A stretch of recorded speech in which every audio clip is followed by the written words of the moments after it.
start up like this, or like this, and hit the Start button to flip back and forth. You can make the important things big, keep the small stuff small, and arrange it all around you.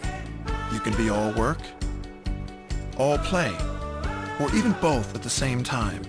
You can do it all simpler and easier on your Windows tablet, PC, or Surface. That's the new Windows. One experience for everything in your life.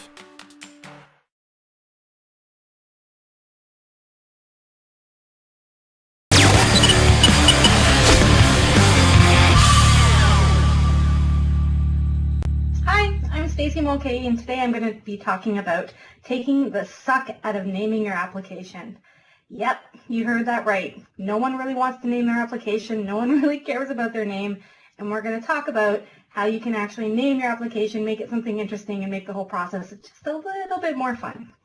So, in case you need to get a hold of me, you can reach me at BitchUCodes on Twitter or LinkedIn. And let's get started. So, the importance of a great name.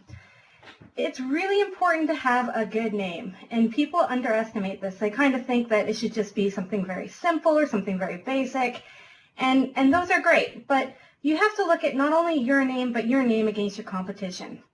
And so if we look at something like the Windows Store and we just search for calculator, just look at all the results for calculator. We have 1,000 hits for calculator apps.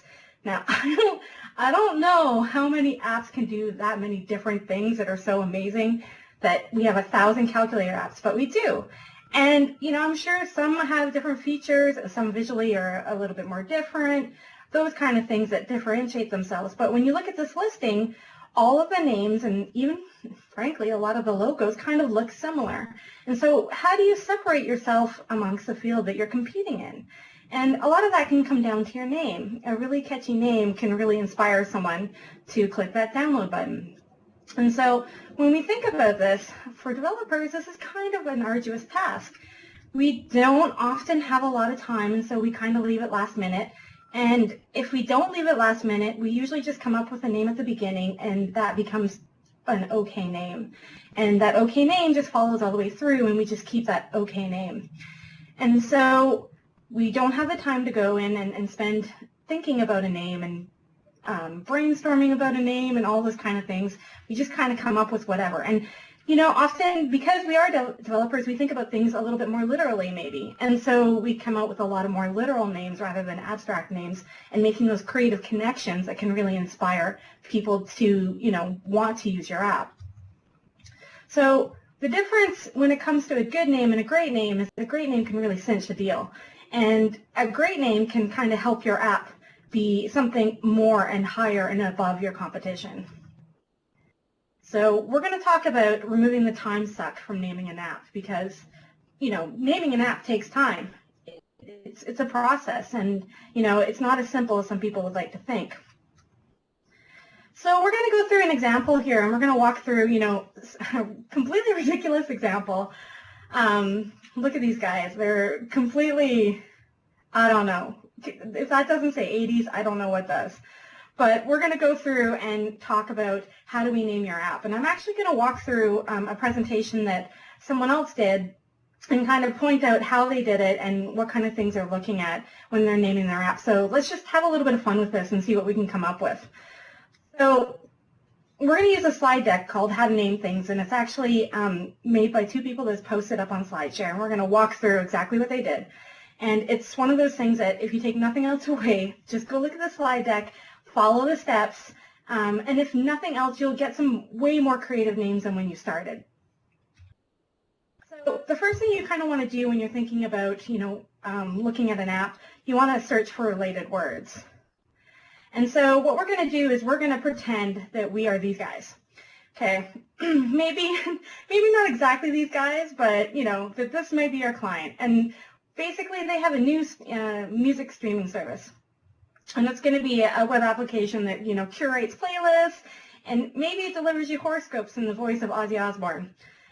You know, I don't think anyone out there would totally understand a horoscope delivered by Ozzy Osbourne, but, you know, the sentiment is there, and the whole feature thing is kind of nice, right? So we have this ridiculous app, and now it's time to name it. So we're going to start with related words. And there's a bunch of tools that we're going to go through and take a look and show you this process. And so one of the tools you can start off with is WordNick.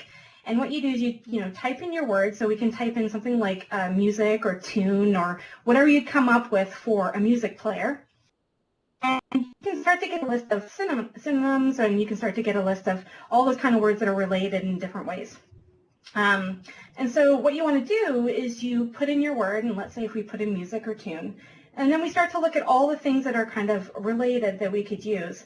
And we start, just picking out the ones that we like, and we start creating a word bubble, for lack of a better term, and just start, listing out all those items that we like. Some of the more ridiculous ones, keep track of those too, because those make for really interesting name mashups later on. We can also look at pop culture. Things that are kind of related to the hot topics of the moment tend to do really, really well.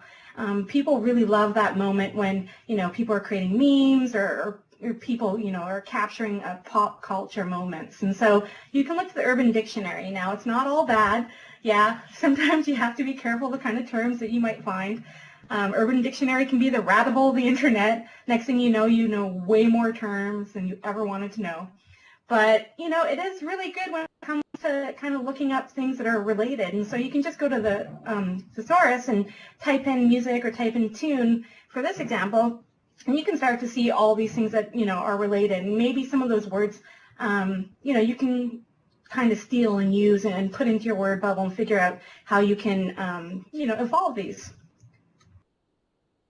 You can also kind of look towards idioms. And so you can go to the free dictionary, and you can, type in something like music or tune or playlist or, mixtape or whatever you want to put. And then you can put, click on the idioms tab, and you'll get a list of idioms that you might be able to use. Now, idioms are one of those things that, if English isn't your first language, they can be a little difficult to understand. But you can also just gather inspiration from here and see if any of those kind of apply. Another great tool that you can use is the visual thesaurus. And this is a tool where you just, once again, you plug in your word that you're looking at. And, when you're doing this process, don't just choose one word. Don't just choose music. Don't just choose tune. Pick a couple of words that you think, might bring you some interesting results, and go through the process here. And so for here, I put in tune, and you can start to see the things that are related to it. Well, untune is kind of interesting. There's a melody, or melodic. That might be interesting. There's pitch. Pitch could be a lot of fun if I, mash it up with a couple of different words. And so you're starting to see that you could, use this tool as well, which is a little bit more visual, and start to get those other words that you might not have found otherwise, and you can just add them to your growing list. So, if we start to look at these tools alone, we've already came up with a whole bunch of words that we could kind of start to use or brainstorm off of for an application name. And so something like 8-bit or anthem, you even have pitch, Macarena, that should be just abolished from the entire English language altogether. But it's there, emo, all those kind of things we can kind of take now, and we have a starting point for some words that are related that we can use to name our app. So now that we have some words, and we have this big list that we can kind of just start working through, we can try to generate some names. And once again, we don't have to sit there, buy ourselves a piece of paper and start figuring out what those names are. We can use tools easily available on the interwebs, and we can try to generate some names with those previously acquired words that we got. So let's look at something like the pun generator.